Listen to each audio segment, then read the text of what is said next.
Eman Pacquiao matapos nga ang kanyang laban at bigo nga na masungkit ang kanya sanang title fight. Patotsada ng nanay na Eman, huwag magpagamit lalo na sa mga sikat kung nais lang pang sumikat.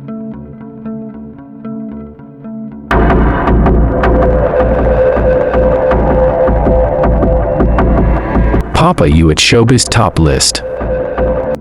Balik showbiz na nga ba sa Eman Pacquiao pagkatapos niyang hindi masungkit ang kauna-unahan sanang titulo ng kanyang laban. Sa pagkabigo nga ni Eman na masungkit ang panalo laban kay Rodelin Perez, maraming hindi naniniwala at maraming hindi makamove on sa pagkatalo ni Eman Pacquiao. Pero kung babalikan ang senaryo ng laban ay talaga namang ilang beses na pabagsak nga sa Eman Pacquiao ang anak ng ating pambansang kamao. Yun nga lang, nagkaroon umano ito ng violations at kitang-kita naman tinamaan sa ulo sa Eman Pacquiao. Dagdag pa sa kampo ni Eman, isa sa dahilan ang pagkahilo at ang pagkatalo ni Eman Pacquiao. Nang hanggang ngayon, ayon sa mga reports ay tuloy pa rin ang kaso at pinapatuloy ang kaso laban dito kay Rodelin Perez at ang referee mismo. Kaya kampo ni Eman sobrang dismayado, lalong-lalo na ang kanyang nanay. Buwelta nito, tuloy ang kaso. Normal sa nagkakainitan na fighters yung magkasakitan o sabihin na po natin marabit punch, pero yung hindi po intentional, kasi yung kay Eman po, yung ginawa kay Eman intentional kasi paulit-ulit po, hindi na po ito usaping talo kami o panalo kami. Ang pinaka-concern ko po dito is yung health. Dagdag pa ng nanay nito sa ganong senaryo dahilan sa pagkakramp ng katawan ni Eman Pacquiao. At malaki pa rin pasasalamat niya dahil natapos umano na Eman ang 8 rounds. Ma'am, nung fight na yon, sabi niya, nagka-cramps yung katawan niya, galing sa paa, pataas, yung body niya, nagka-cramp. May effect sa kanya yung time na yun. Kaya nga, nagpapasalamat ako sa Diyos ba na natapos niya pa yung 8 rounds. Pero kung sa Eman lang sana ang tatanungin, wala ng kaso, hayaan na lang at ipagpasa Diyos na lang ang lahat.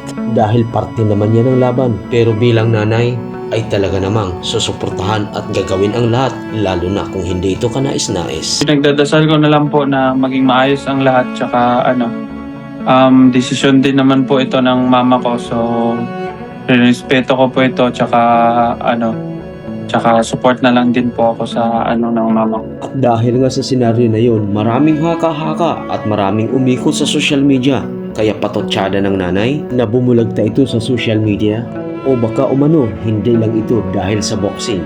Ang patotsada na ito, baka nga umano ito dahil sa nakaraan na muling pagsikat muli ng nagiging at nalink na pangalan kay Eman Pacquiao, which is si Jillian White.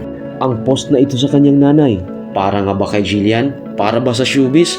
O para nga ba sa mga creators na nagbabash kay Eman Pacquiao? Ayon ngayon sa mga haka-haka at kumakalat sa social media, tuloy ang pag-aartista ni Eman Pacquiao dahil may kontrata na nga ito sa GMA7, which is sabay nga nito ang pagpirma niya sa Sparkle Artist. At dahil nga sa Sparkle Artist na yun, nagkaroon ng dance challenge at isa nga dito ang nalink o naging katandem ni Eman Pacquiao, si Caprice Cayetano. Na speculations ng mga rumors, talaga namang ang taas ng chemistry at bagay umano magtandem sina Caprice Cayetano at Eman Pacquiao. Pero ang lahat na yon ay isa lamang at parte lamang ng speculations dahil wala pa namang sinabi ang bawat management.